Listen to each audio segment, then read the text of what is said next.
When we have trips like this and we have a State Department which talks about deliverables, this is weeks of planning go into these, and a lot will have already been discussed and agreed upon beforehand.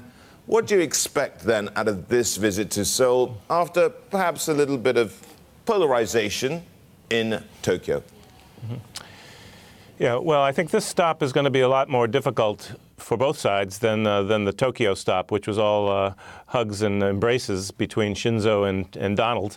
But the South Koreans, while they've been supporting the general policy of putting more pressure on North Korea, and they're happy to see that the U.S. has gotten China to do a lot more in terms of sanctions and cutting off economic ties, but they're still worried about what this pressure is all about. Is this pressure to set the stage for military action, or is it to set the scene for some kind of negotiated solution? The South Koreans are desperately hopeful that the president will leave the door open for negotiations, and they're concerned, however, that the trajectory of U.S. policy is towards military action, and that the U.S. won't really consult with its allies in anything more than a pro forma fashion.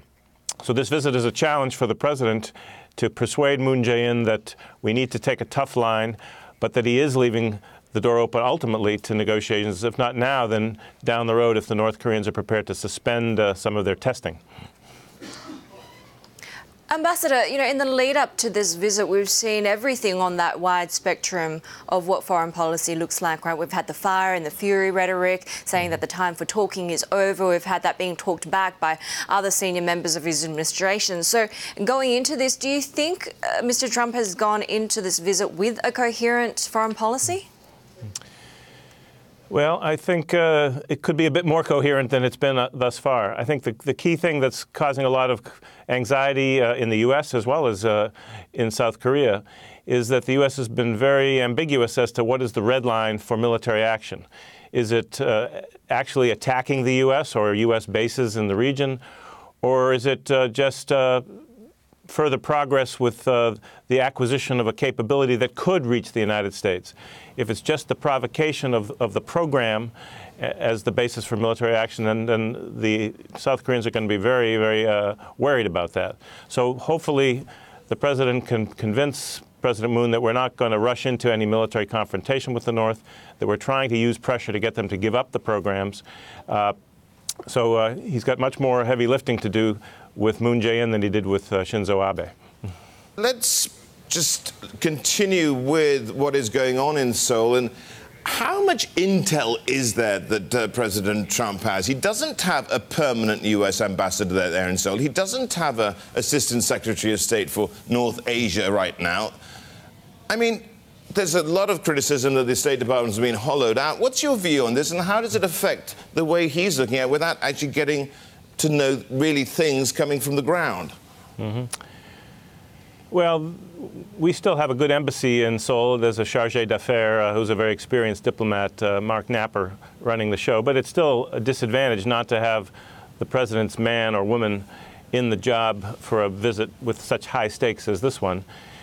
And the same is true of the State Department, where there's been an acting assistant secretary who's very capable, Susan Thornton, and there's a very qualified senior director at the White House at the National Security Council, Matt Pottinger. So they have a small brain trust, but the problem of the hollowing out of the State Department is serious, and it worries me as a former professional diplomat myself.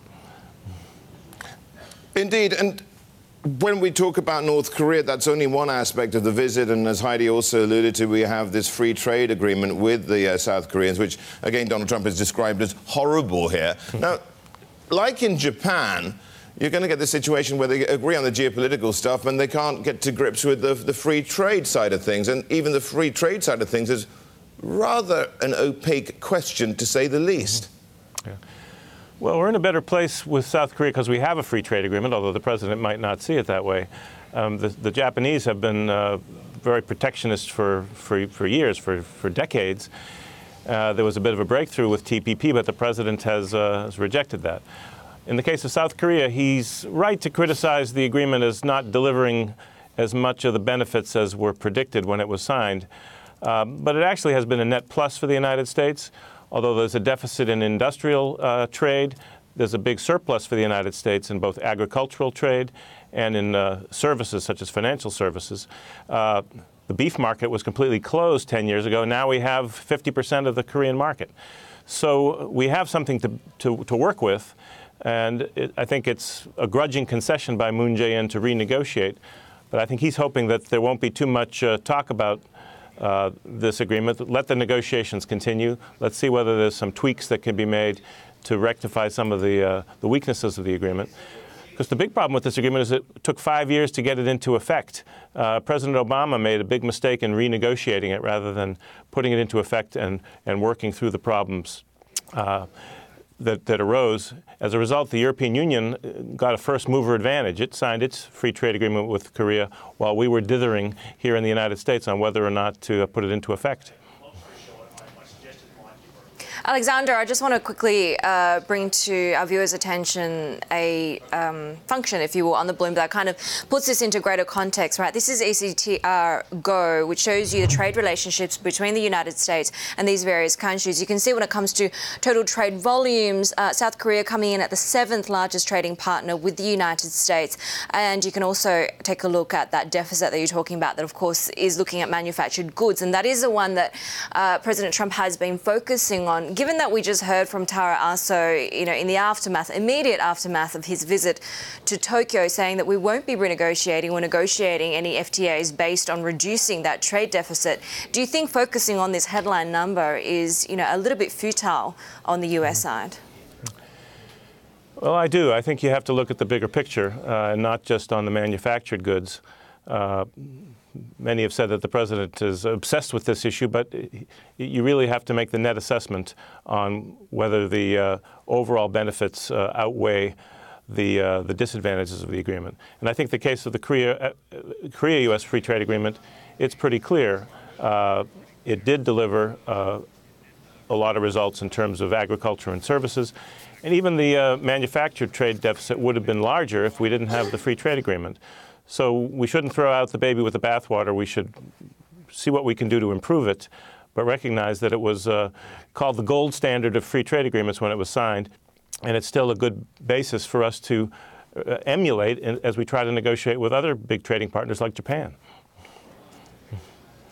What do you make of this argument or this concern that with this new administration, with this new, very different president, there's kind of a redrawing of these traditional global alliances? I think even 6 months ago, there were a lot of kind of soul searching in this part of the world, in South Korea, in Japan, certainly here in Australia, as to whether we should be looking at different new alliances in the case of this more inwardly looking United States. Do you think the Trump administration has come around a little bit more to being more outward looking and honouring some of these alliances?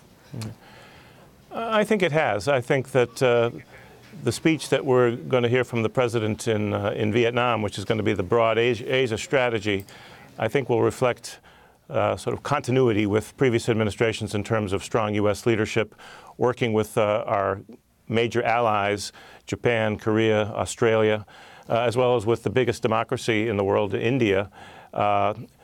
So to kind of ensure that we can defend our interests, drawing on the strength of allies as China continues to grow more powerful and more influential in the region.